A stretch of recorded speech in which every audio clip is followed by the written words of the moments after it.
kehidupan menurut orang-orang pikirannya duniawi. Pertama itu masyarakat tanpa kelas. Ya. Ini adalah teori dari Marx ya, bahwa manusia itu baik di atas ataupun yang di bawah, kelas atas ataupun kelas bawah, mereka itu kan pasti akan kedepannya baik semua. Ya, siapapun itu, misalkan pejabat, rakyat miskin, rakyat jelata, kaum proletar, ya, dia sama-sama menginginkan ya, kesejahteraan. Jadi lambat laun ya antara kelas atas sama kelas bawah itu dia sejajar karena sama-sama memperjuangkan kesejahteraan. Jadi akhirnya masyarakat itu tercipta tanpa kelas atau kelas itu sedikit ya, tapi sedikit itu memang sedikit banget. Jadi society of classes. Ya. Oke, ada pertanyaan? Fitnah tadi sebenarnya satu.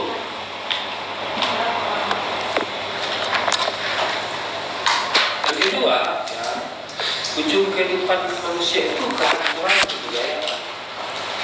Jadi manusia itu ada tahap pemikiran terakhir dia dan tidak bisa dikembangkan lagi. Di situ adalah puncak dari awal dari kehancuran. Misalkan kamu gen berapa sekarang? Gen di bawah gen Z apa? Gen alpha. Kamu lihat gen alpha gimana sekarang? Astagfirullah.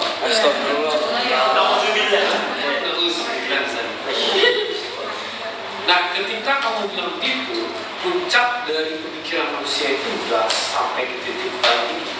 Akhirnya barulah diawali dengan kehancuran. Tidak mungkin dikembangkan lagi generasi ini.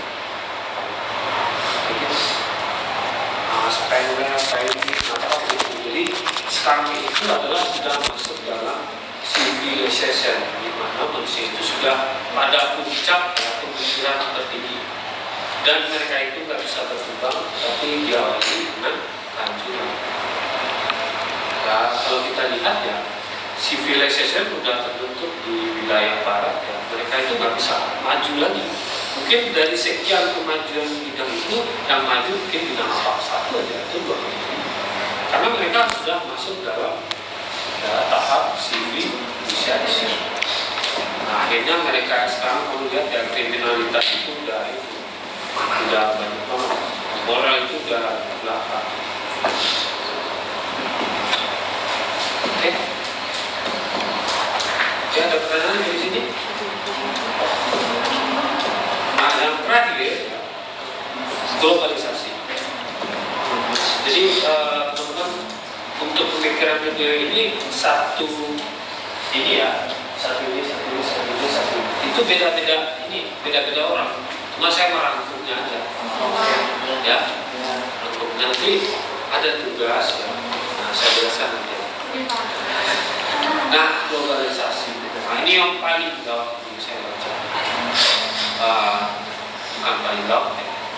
Biasa aja sih sebenarnya. Paling gawat yang biasa aja. Jadi yang mana? Jadi yang mana nih? Jadi yang mana Pak? Gawat atau biasa aja? Bukan gawat. Belum. Jadi dari Francis Fukuyama. Ini kata Francis Fukuyama, konflik itu kan sebenarnya dihasilkan oleh perbedaan identitas. Misalkan di Palestina itu konflik siapa dengan siapa? Israel Orang Islam sama Yahudi. dia beda identitas lah. Ya. Lalu untuk demo kemarin siapa sama siapa? Pemerintah sama rakyat. Masyarakat biasa juga. Perwakilan. Nah, itu identitas kan beda. Ya. Oke. Lalu ada juga konflik di Inggris, Prancis, antara Inggris dan Prancis. Itu konflik karena identitas lah. Iya. Ya. Jadi ada orang yang imigran sama orang asli. Konflik itu konflik karena identitas dan bagaimana? Iya, satu asli, satu nggak asli. Iya. Jadi seluruh konflik itu dihasilkan karena adanya perbedaan identitas. Nah, agar konflik itu tidak muncul lagi, maka identitas agama bangsa itu harus dihapuskan. Kalau masih beragama Islam kita, konflik Palestina itu tetap ada.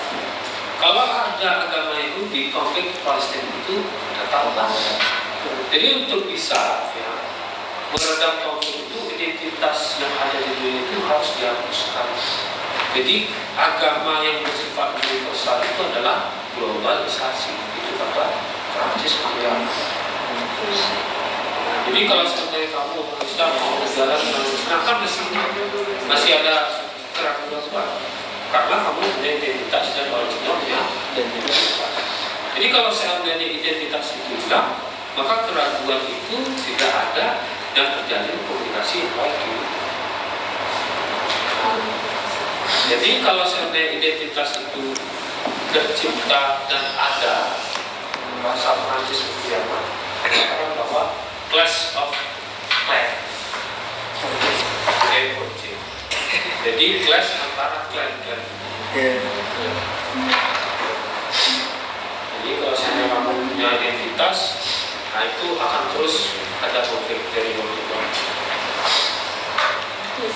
Itu kata Prancis Fukuyama.